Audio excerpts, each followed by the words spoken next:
George Orwell, the guy who wrote 1984 in 1948. Get the switch there? 1984, 1948? You think you know him, don't you? Obviously, he's not a radical, a rather conservative fellow, afraid of change. No, you got him wrong. He's actually a leftist, a radical, and now he's synonymous with socialist critique and fear of totalitarianism. Eric Arthur Blair was born June 25th, 1903, in a British province in India where his father worked. He would then die in 1950 at age 46. His home life was a nice one. Later, he claimed in his usual wit that his family was lower upper middle class. He left India and went to England with his mother and older sister when he was 1, and was able to get enough scholarships to attend St. Cyprian, which is one of the best schools in England. He paid half the usual tuition rate and was pushed to succeed, even though he seemed to detest both the people and the school. At age 14, because he was so good, he was able to get a scholarship to attend Eton College, which was the best. But that liberal DIY atmosphere at Eton meant that the future George Orwell didn't apply himself, and therefore he didn't do that well. So he wasn't able to get a scholarship to Oxford, so instead he joined the Indian Imperial Police and was sent to Burma when he was only 19. In 1927, he returned to England, quit the Indian Imperial Police, and set about living as a poor writer in London. He rejected imperialism that he saw in Burma and commented that no modern man, in his heart of hearts, believes that it is right to invade a foreign country and hold the population down by force.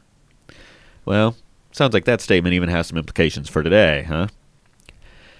He lived in many different places and began writing about the poor, even staying in Paris for a while as he lived the poor life. It wasn't pretty. In 1929, he returned to England and began writing about his life as a tramp. In 1933, with the publication of Down and Out in Paris and London, he took on the pen name George Orwell to stress his love of English tradition and countryside. George was the name of the king and the patron saint of England. And the River Orwell was in Suffolk and was probably his favorite countryside location. So George Orwell was about England, and that's what Eric Blair was. At this time, Orwell lived in varying degrees of poverty, occasionally even homeless, until he volunteered to go fight for the Republicans after the outbreak of the Spanish Civil War. Now don't be confused here. Republican doesn't mean conservative. In fact, Orwell was supporting the existing government against a military coup backed by the German Nazis.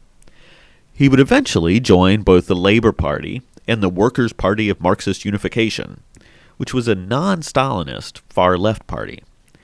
He liked the lack of class structure that he saw in the revolutionary areas of Spain, and he condemned as a betrayal the acts of the Spanish Communist Party, aided by the Soviet Union, against the anarchists in 1937.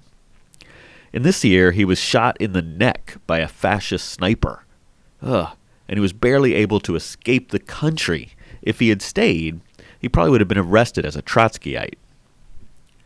During World War II, Orwell worked to shape programs for the BBC Eastern Service that were meant to gain support in India and East Africa for the British war efforts. So his programs would be shown in India and East Asia in order to drum up support for the war going on back home. Orwell was keenly aware that he was creating propaganda, however, so he resigned in 1943 and became the literary editor of Tribune, which was a left-wing publication. Radical. In 1944, Orwell completed Animal Farm, which garnered great success and provided him for the first time in his adult life with a comfortable income. He continued working for newspapers in various regards, and in 1949, he published his even better-known work, the dystopian novel, 1984. In 1945, Eileen O'Shaughnessy, which was Orwell's first wife, with whom he had adopted a single son, she died during an operation.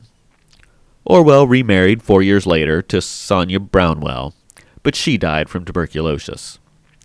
So he spent the last 3 years of his life between home and hospital stays, eventually dying in 1950.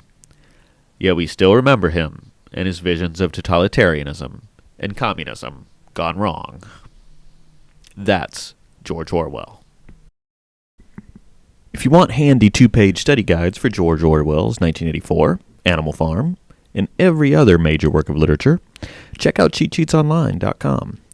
They include summaries, biographies, character lists, criticism, symbolism, and more. All you need to know in 2 pages. Cram for the exam with Cheat Sheets Online.